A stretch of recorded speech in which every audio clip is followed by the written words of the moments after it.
점심에 온 사람은 저녁에 안 와요. 단순히 메뉴가 비슷해서 안 오는 게 아닙니다. 간판 걸린 그 집을 내가 점심에 갔는데 저녁 메뉴 다르다고 다시 글로 가지 않는다는 얘기입니다.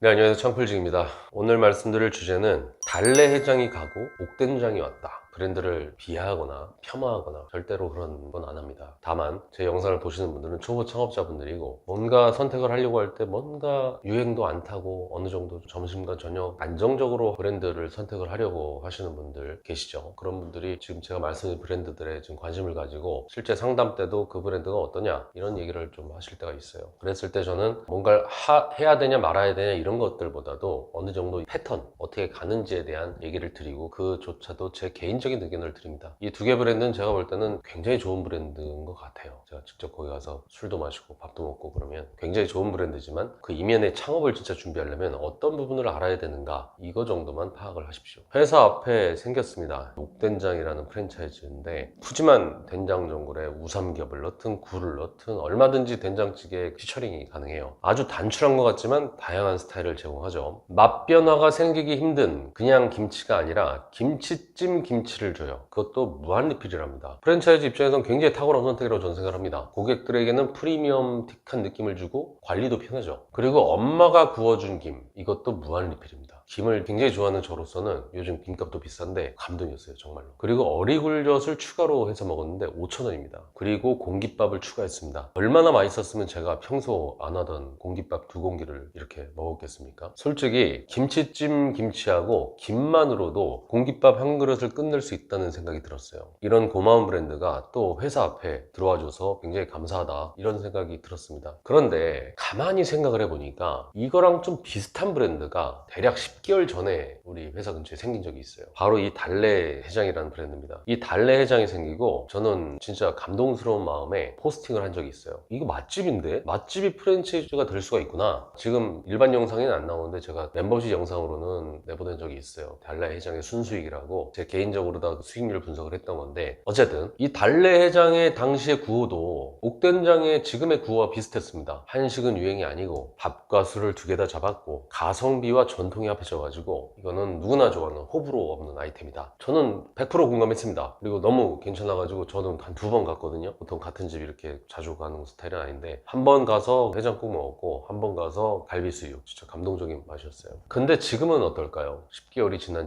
지금 달래해장에는 저희 동네 달래해장에 사람이 없습니다. 그리고 앞에 현수막이 붙었어요. 소주를 되게 싸게 주더라고요. 2,000원인가 1,500원인가 어쨌든 지금 옥된장이 들어오고 나서 사람이 없어요. 그 전에는 점심 때 줄 서고 저녁 때도 진짜 빡빡 차가지고 그 60평짜리 매장이 그냥 막 돌아가는 것처럼 보였었는데 지금은 과거의 영광이 완전히 사라졌습니다. 점심에도 한 바퀴 정도 돌리는 것 같고 저녁에는 진짜 휑해요. 오히려 그렇게 휑하게 안 보이게 유리창을 좀 가렸으면 좋겠는데 너무 잘 보이니까 더 사람들이 안 들어가는 것 같기도 하고. 그러면 달래해장의 맛이 달라졌을까요? 아니면 그 지점이 뭔가 큰 실수를 한 것일까요? 달래해장이든 옥된장이든 프랜차이즈 성공 공식에 맞춰서 점포를 잘 구했고요. 평수도 알맞았고요. 계획대로 오픈 과정도 순조로웠어요. 평수는 50평 이상이고 저희 상권 자체가 배후에 사무실 인구가 정말 많아요. 2만 명 살아요. 사무실 인구 출근하는 사람이. 거기에 맞춰서 점포를 잘 구한 거죠. 근데 출근하러 오는 사람은 있지만 우리가 홍대나 압구정이나 이런 데처럼 일부러 찾아가는 그런 집객력은 없단 말이에요. 그러면 회전율이 약하단 말이에요. 사람들이 들어왔다가 그때 온 사람이 또 들어오고 나가고 들어오고 이래야 되는데 회전율 자체가 약한 상권이기 때문에 받을 때 한 번에 받아야 돼요. 그래야 되기 때문에 평수가 커야 되는 겁니다. 그 두 개 브랜드도 똑같이 그렇게 평수를 크게 갔어요. 그로 인한 인테리어 비용이 올라가고 임대료가 올라가는 건 어쩔 수 없어요. 어차피 장사를 위한 그 인건비, 그 공정에 맞춘 인력이 들어가기 때문에 합당한 그 예상 매출에 따른 인건비 세팅을 해놔야 되기 때문에 평수는 거기 맞춰 들어가야 됩니다. 작으면 안 돼요. 어차피 공정은 똑같기 때문에. 그러면 일단 고정비는 정해진 거죠. 인력 세팅, 고정비 세팅, 임대료 고정 세팅, 원가 이런 거야 팔리는 대로 올라가는 거겠지만 이제는 그 고정비, 그 인력 세팅, 그 임대료 이건 고정해놨으니까 이제 매출만 올라가면 이제 돈을 버는 거예요. 근데 그게 6개월에서 8개월 정도는 갑니다. 왜냐하면 그 기간이 보통 프랜차이즈 허니문 기간이에요. 만약에 지금 어디 상권을 들어가실지 모르겠지만 누구나 다 아는 굉장히 핵심적인 거점과도 같은 그런 상권에 들어가지 않는 이상은 보통 6개월에서 8개월이 그 허니문 기간이에요. 그 기간 동안은 우리 동네 들어왔으니까 일단 또 여기도 있고 저기도 있고 줄 서 있는 그런 핫한 브랜드래. 그러면은 저부터도 생기자마자 가거든요. 이유 불문 가는 건데 중요한 거는 역시 이유가 있었구나. 너무 맛있다. 아 이렇게 먹고 나왔는데 이 정도 가격밖에 안 돼? 가성비도 좋아. 그럼 따봉을 외치죠. 그럼 심지어는 그 6개월 동안은 2번, 3번 오는 사람도 볼 수가 있어요. 그런데 그렇게 해서 6개월에서 8개월 정도의 허니문이 끝나면 그때부터 손님이 뚝 끊기는 거예요. 그 기간이 끝내게 되면 내 맛이 나빠지지도 않았고 서비스가 뭐 안 좋아진 것도 아니고 가성비 오히려 계속 하니까 좋잖아요. 거기다가 지금 소주값도 1,500원 내려. 그럼에도 불구하고 애정이 식어서 사람들이 안 가요. 그 프랜차이즈 가맹점의 문제가 아니에요. 그저 거기 갔던 사람의 또 다른 선택지가 생겼을 뿐인 겁니다. 우리가 새로 찜질방이 생겼어요. 근데 그곳에 끌려서 한 번씩 갔다가 만약에 비슷한 찜질방이 새롭게 생겼다면 우리는 어떡할까요? 의리를 지키기 위해서 그 전부터 있던 찜질방에 가진 않죠. 만약에 강남이나 뭐 홍대 이런 집객력이 강한 곳, 이런 곳은 사실 허니문 기간이라는 게 없어요. 그냥 오래 갈 수 있습니다. 왜냐면 새로 계속해서 집객이 되고 6개월 전에 왔던 사람도 다시 6, 7개월 만에 또 한 번씩 오고, 사람 마음이라는 게 테이블이 가득 차 있으면 또 사람이 들어오는 거란 말이에요. 그런데 배후는 있는데 집객이 안 되는 상권, 이런 곳은 프랜차이즈 허니문 기간을 생각을 꼭 해야 됩니다. 게다가 같은 생활권에 막 여러 개가 있다. 제가 있는 곳이 송파에 있는 곳인데 송파에는 잠실도 있고 석촌도 있고 문정도 있고 장지도 있고 가락동도 있고 다 상권이 다르다고 얘기는 하죠. 근데 사실상 하나의 상권이에요. 저녁에 술 먹으러 가는 상권으로는. 문정동 사는 사람도 방이동 잠실 갈 수 있고, 잠실 사는 사람도 좀 괜찮은 데가 있으면 가락동 갈 수 있는 거잖아요. 마음만 먹으면 코앞에 있는 상권이란 말이에요. 그러면 사실상 잠실에도 들어가고 석촌에도 들어가고 가락동에도 들어가고 문정동에 들어가면은 이거는 사실상 손님들을 나눠 먹는 건 기본이고, 그거보다 더 중요한 거는 고객들로 하여금 피로도가 생겨요. 이거 여기도 생겼네?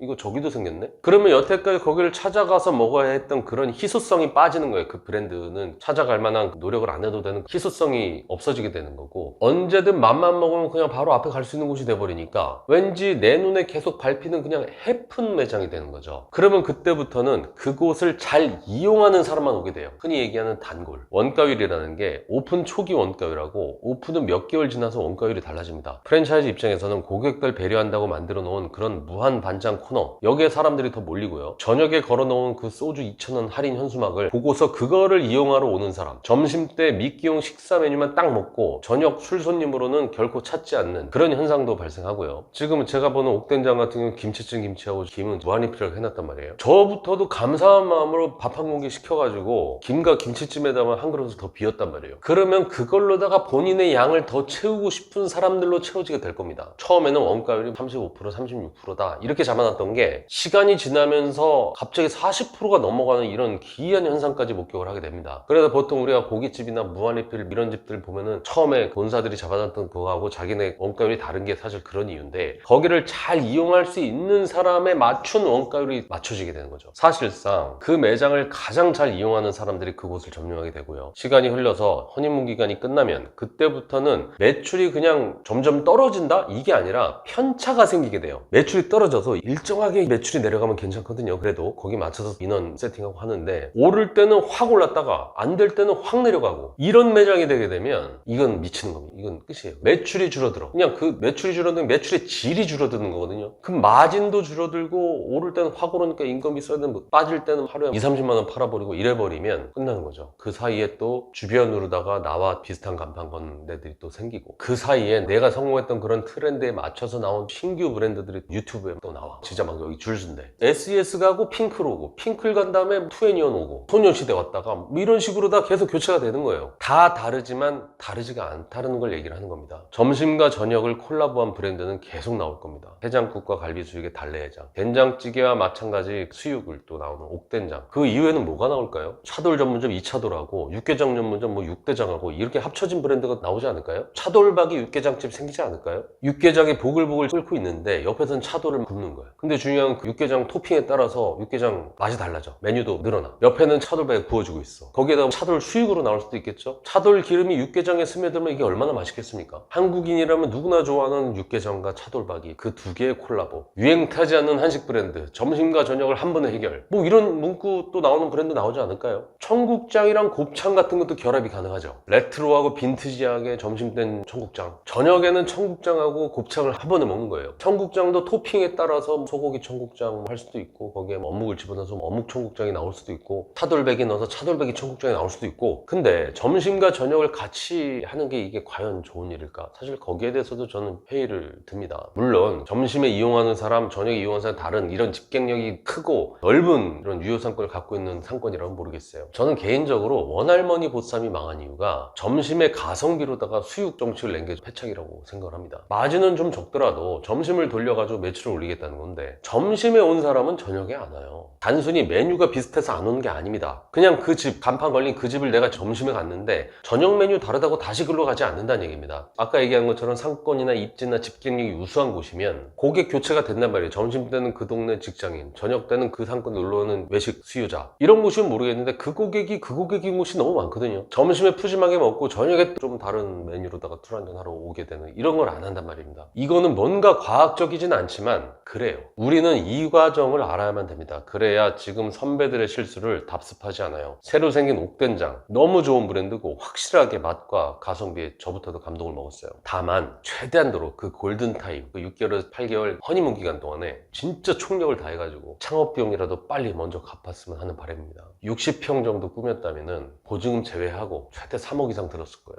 빠른 속도로 갚으시고 고객들의 발길이 6개월, 8개월이 아니라 진짜 1년 6개월, 1년 8개월 될 때까지도 계속해서 이어지기를 바라는 마음입니다. 이상 청필직이었습니다.